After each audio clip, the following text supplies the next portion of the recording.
ETF index mutual funds నేర్చుకుని stock మార్కెట్లో రాణించాలనుకుంటున్నారా? వెంటనే ఈ నెంబర్కి కాల్ చేయండి.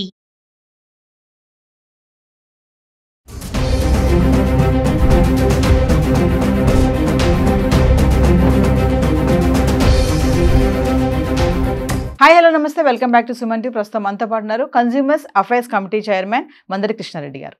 నమస్తే సార్. నమస్కారం అమ్మా. సార్, మరి గోల్డ్ రేట్స్ చూసుకుంటే నిన్న తగ్గింది, ఈరోజు పెరిగిపోయింది. ఎప్పుడు పెరుగుతుంది ఎప్పుడు తగ్గుతుంది తెలియట్లేదు, పరుగులు అయితే పెడుతుంది. మరి చూసుకుంటే 2025 సంవత్సరం ఆఖరికల్లా 1,00,000 దాటేస్తుంది అన్నట్టుగానే ఉంది. మనం చాలా వీడియోలు చేసాం బంగారం పైన.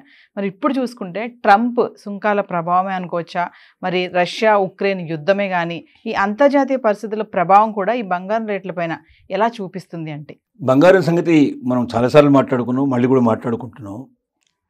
బంగారం ధర ఎప్పుడు పెరుగుతుందో ఎప్పుడు తగ్గుతుందో దాన్ని గురించి చెప్పడం కూడా చాలా కష్టంతో కూడుకున్న పని. ఎవరైనా ఛాలెంజ్ చేసి ఇది 1,00,000 రూపాయలు దాటుతుంది, 1,25,000 అవుతుంది, 1,50,000 అవుతుంది, అక్కడ నిలబడుతుందని చెప్పగలిగే వాడు ఎవడు కూడా ఏ జాతకం దీనికి వర్తించదు. ప్రపంచంలో ఇంతవరకు పేరు పొందిన జాతకం చెప్పే వాళ్ళందరినీ తీసుకొచ్చి కూర్చోబెట్టినా వీళ్ళు జాతకం చెప్పలేరు. కారణం ఏంటంటే ఒక్క కారణం కాదు దీనికి. రకరకాల ప్రపంచంలో ఏ మూలన ఒక చిన్న సంఘటన జరిగినా దాని ప్రభావాలు కూడా దీని మీద ఉండే అవకాశాలు ఉంటాయి. ముఖ్యంగా మనం ఇప్పుడు ఎందుకు పెరుగుతోంది ఆకస్మికంగా, మధ్యలో కొంతకాలం టకటక తగ్గి మళ్ళీ పెరగడం పోలిపోయిన కారణం ఏంటంటే సుంకాల ప్రభావం. వాస్తవంగా మధ్యలో ఏదైతే ట్రంప్ విధించినటువంటి సుంకాలు చాలా దేశాలను ఎఫెక్ట్ చేసిన పరిస్థితి లోపల ఒక్కసారే మనకు ట్రేడ్ వారు ప్రారంభమైంది. ఈ ట్రేడ్ వార్లో స్టాక్ మార్కెట్లు విపరీతంగా కుదేలైపోయాయి. అంటే ఒక్కొక్క రోజు 1,00,000 కోట్లు, 2,00,000 కోట్లు, 15 చివరికి 5,00,000 కోట్ల దాకా కూడా మాయమైపోయి వాష్ అయిపోయే పరిస్థితి ఏర్పడింది.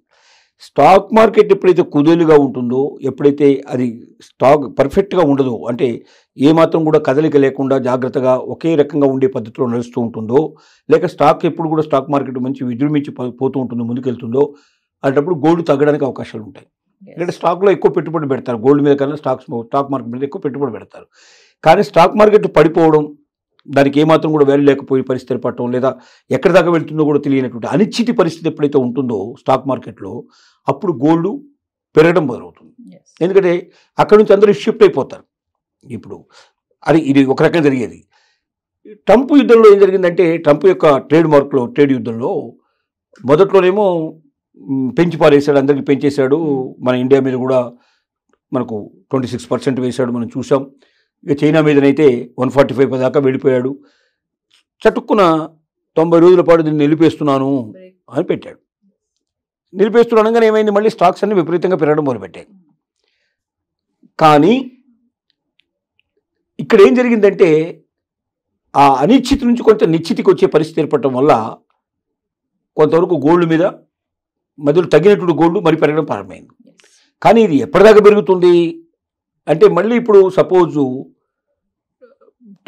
ట్రంప్ ఎప్పుడు మనసు మార్చుకుంటాడో తెలియదు మనకు. తర్వాత యుద్ధాల పరిస్థితి కూడా మనకు 2-3 రకాల యుద్ధాలు జరుగుతున్నాయి మనకు. రష్యా ఒకవైపున యుద్ధం జరుగుతూ ఉంటే, ఇంకోవైపున మనకు ఇటువైపు తీసుకుంటే మనకు మరి 2-3 యుద్ధాలు ఈ దేశంలో రకరకాల ప్లేస్లో మనకు జరుగుతూ ఉన్నాయి. ఈ యుద్ధాల ఫలితం ఏమైనా ఉందా దీని మీద అంటే, అంత గొప్ప యుద్ధాల ఫలితం దీని మీద ఉండదు. ఎందుకు ఉండదు అంటే, పెద్ద దేశాలు ఏవి దీనికి సపోర్ట్గా ఉన్నాయి తప్ప ఏ దేశాలు దీంట్లో డైరెక్ట్గా వెళ్ళి పాల్గొనలేదు.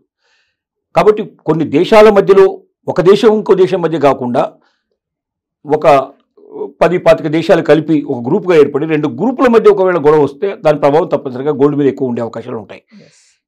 చిన్న యుద్ధాలు అంటే చిన్న 1-2 దేశాల మధ్య జరిగే యుద్ధాల ఫలితం గొప్పగా ఉండదు, కొంతవరకు ఉంటుంది కానీ ఎక్కువ గొప్పగా ఉండదు. ఏది ఏమైనప్పటికీ ప్రస్తుతానికైతే గోల్డ్ రేటు పెరుగుతోంది. 1,00,000 రూపాయలు దాటడానికి కూడా పాసిబిలిటీస్ ఉన్నాయి గ్యారంటీగా. కానీ ఎక్కడో దగ్గర మళ్ళీ ఆగిపోయి మళ్ళీ వెనక్కి వచ్చే అవకాశాలు చాలా ఎక్కువ ఉంటాయి. ఎప్పుడు కూడా గోల్డ్ మీరు పరిశీలించేది, మొదటి నుంచి ఇప్పటిదాకా పరిశీలిస్తే ఒక దశ దాకా పెరుగుతాయి, మళ్ళీ అక్కడ ఆగుతుంది, కొంత మళ్ళీ వెనక్కి వెళ్ళిపోతుంది, మళ్ళీ ముందుకు వస్తుంది. ఇలా ఎవ్రీ 3 months 6 monthsకి ఒకసారి జరుగుతూ ఉంటుంది. కానీ కంటిన్యూస్గా పెరగడమే తప్ప తగ్గదు అనేటువంటి పరిస్థితి, ₹1 కూడా తగ్గదు, 1000 కూడా తగ్గదు, 5000 తగ్గదు అని మనం చెప్పడానికి వీల్లేదు. 10,000, 25,000, 30,000 దాకా తగ్గిపోతుంది. మళ్ళీ 30,000 పెరిగిపోయి మళ్ళీ ఇంకో 20,000 పెరగడానికి పాసిబిలిటీ ఉంటుంది. ఇలాగా పెరుగుతుంది, తగ్గుతుంది, తగ్గుతుంది. కాబట్టి గోల్డ్ అనేది స్థిరంగా ఉండేటువంటిది కాదు. గోల్డ్ ఖచ్చితంగా పెరుగుతుంది అని అనుకుని ఎవరైనా దాని మీద పెట్టుబడులు పెడితే తర్వాత తగ్గినప్పుడు బాధపడాల్సిన పరిస్థితి పడుతుంది. కాబట్టి అప్పులు చేసి పెట్టకండి అని మనం మొదటి నుంచి చెప్తున్నాం. అప్పులు చేసి పెట్టకండి. దీంట్లో మీ దగ్గర ఉండి నిలవ నిజంగా ఉంటే కొనుక్కోవడం గోల్డ్ తప్పేం కాదు. గోల్డ్ రేటు తగ్గినా పెరిగినా గొప్ప తేడాలు మరీ ఉండవు. ఒకవేళ ఆ ట్రెండ్ వచ్చినప్పుడు మీరు ఏదైనా తీసేసుకోవాలనుకున్నా కూడా తీసుకోవడం సులభమైన పరిస్థితి పడుతుంది. అలాగే బాండ్ మీద పెట్టుబడి పెడితే బెటర్ అని మనం అనుకుంటున్నాం. గోల్డ్ బాండ్స్ మీద ఎప్పుడు కూడా ఈ టైంలో మరి కొనడం అనేది ఎంతవరకు కరెక్ట్? అంటే ఒకరోజు తగ్గుతుంది, ఒకరోజు పెరుగుతుంది కదా, కొంచెం డౌట్ అయితే ఉంది, కన్ఫ్యూజన్ ఉంది.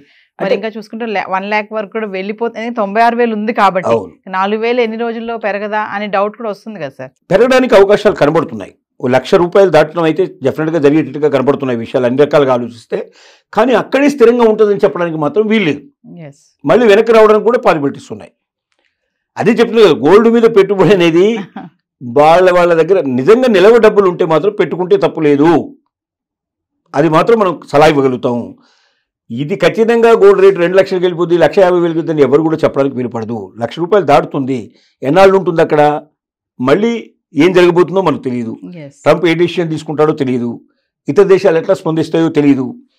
రకరకాల కారణాలు దీని మీద ఉన్నాయి. వీటన్నిటిని బట్టి ఉంటుంది. కాబట్టి ఇది స్థిరమైనటువంటిది మాత్రం కాదు అని మనం స్పష్టంగా చెప్పగలం. బాండ్స్ విషయం మీరు అంతకుముందు కూడా మనం అనుకున్నాం. గోల్డ్ బాండ్స్ ఏవైతే ఉన్నాయో, గోల్డ్ బాండ్స్ మీద ఎప్పుడైనా పెడితే తరుగు ఉండదు. మనం మామూలుగా అయితే దాంట్లో తరుగు తీసేస్తారు, మజూరీ తీసేస్తారు, ఇట్లాంటివి చాలా తీసేస్తారు గోల్డ్ లోపల అమ్మినప్పుడు. కానీ ఈ మజూరీ, తరుగు ఇట్లాంటివన్నీ దాంట్లో పోవు. స్థిరంగా ఎంత ఉండైతే గోల్డ్ రేట్ అయితే అంత అమౌంట్ ఆ రోజు కారుకు వెంటనే డిమాట్ అకౌంట్ వేసేసుకొని మన దాంట్లోకి తెచ్చుకోవడానికి మనకు పాసిబిలిటీ ఉంటుంది. కాబట్టి అటువైపు ఆలోచించడం మంచిది. అంటే మామూలు గోల్డ్ కొనడం కన్నా గోల్డ్ బాండ్లలో పెట్టుబడి పెట్టుకుంటే సురక్షితంగా ఉంటాయని మనం చెప్పడానికి అవకాశం ఉంటుంది. Thank you.